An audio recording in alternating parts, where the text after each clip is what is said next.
Le palais des conseils, grandiose, imposant, un symbole de la puissance de la dynastie Tang. Entre ses murs, des secrets murmurés, des complots éclos, des destins scellés. Chao Xiaoshu se tenait seul, silhouette solitaire au milieu de la grandeur. Ses yeux, reflétant la lueur vacillante des bougies, laissaient transparaître un soupçon de tristesse, une touche de lassitude. Le poids de l'Empire semblait peser sur lui. Il avait tout vu, l'ascension et la chute des dynasties, le flux et le reflux du pouvoir. Pourtant, il restait un observateur, un gardien silencieux des secrets, homme de sagesse, maître stratège. Son conseil était recherché par les empereurs et les généraux. Mais ce soir, Chao Xiaoshu sentit un vent froid souffler dans les couloirs du palais.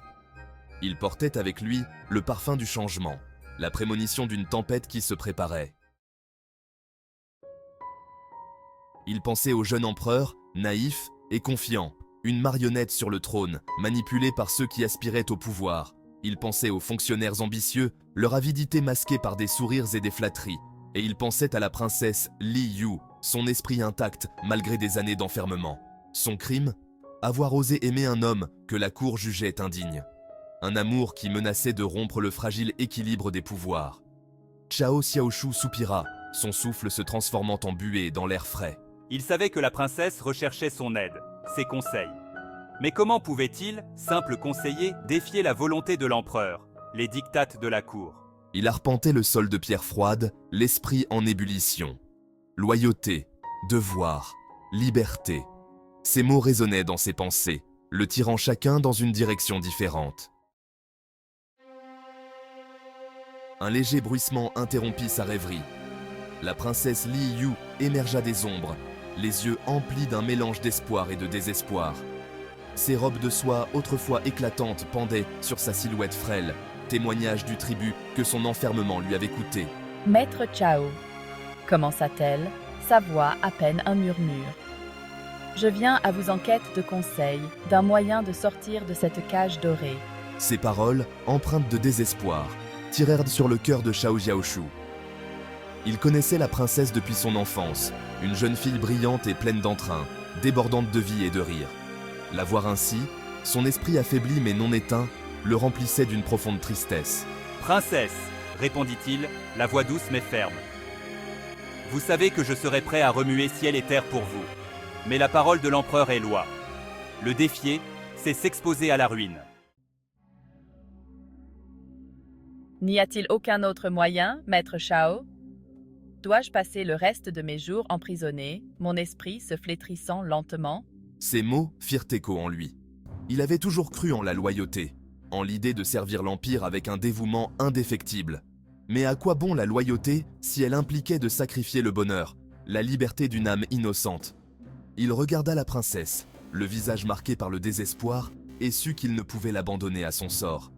Il devait trouver un moyen, une solution qui satisferait à la fois sa conscience et son devoir.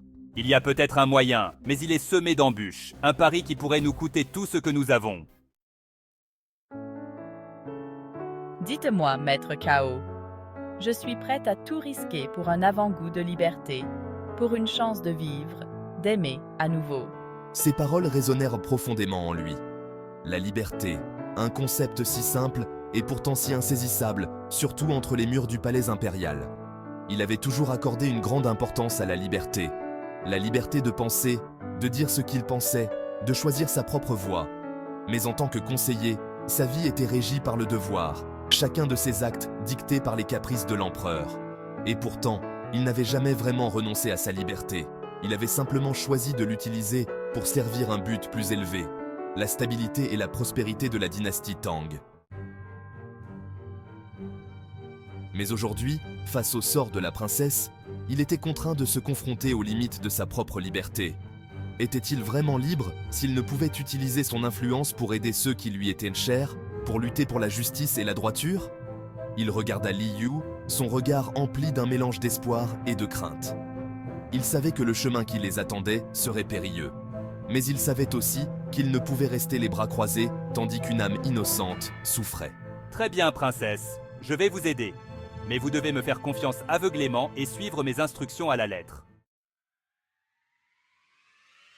Un sourire lent éclaira le visage de Li Yu, ses yeux brillants de gratitude. Merci, maître Chao. Vous avez ma parole. Je ferai tout ce qu'il faudra. Alors que Cao Xiaoshu commençait à exposer son plan, il sentit un sentiment de libération l'envahir. Il n'était plus seulement un conseiller, lié par le devoir et la tradition. Il était un homme qui se battait pour ce en quoi il croyait, pour la liberté d'autrui. Et ce faisant, il reprenait possession de la sienne. Il savait que ses actes auraient des conséquences, qu'il marchait sur une corde raide au-dessus d'un précipice. Mais il était prêt à faire face au destin qui l'attendait. Car à cet instant, il était délié du pouvoir, animé par un but plus élevé, la quête de la justice, la défense de la liberté et la croyance indéfectible en la puissance des liens humains.